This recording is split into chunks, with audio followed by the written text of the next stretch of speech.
അസ്സലാമു അലൈക്കും. ഞാനിപ്പോൾ ഉള്ളത് ഒമാനിലെ സലാലയിലാണ്. എൻ്റെ ഈ പിറകിൽ കാണുന്ന ഈ തകർന്ന കെട്ടിടത്തിന് ഒരു മലയാളിയുടെ കൂടി ചരിത്രം പറയാനുണ്ട്. മമ്പൂർ തങ്ങൾ രണ്ടാമൻ എന്നറിയപ്പെടുന്ന സെയ്ദ് ഫസൽ പൂക്കോയ തങ്ങളുടെ ഏകദേശം 150 വർഷങ്ങൾക്ക് മുമ്പ് ഒട്ടോമൻ സാമ്രാജ്യത്തിൻ്റെ ഗവർണറായിട്ടുള്ള അദ്ദേഹം 5 വർഷത്തോളം കാലം ദോഫാർ മേഖലയുടെ ഭരണം നടത്തിയത് ഇവിടെ വെച്ചാണ്.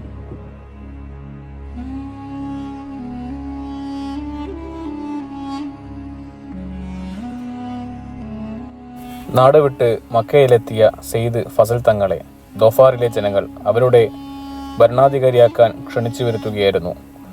പണ്ഡിതൻ, ന്യായാധിപൻ എന്നീ നിലകളിൽ അദ്ദേഹം നേടിയെടുത്ത പ്രശസ്തിയായിരുന്നു കാരണം.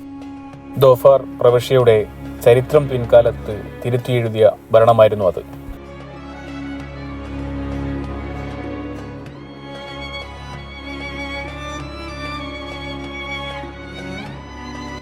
അദ്ദേഹം നിസ്കാരത്തിന് നേതൃത്വം നൽകിയ പള്ളിയാണ് ഇതിനടുത്തുള്ളത്.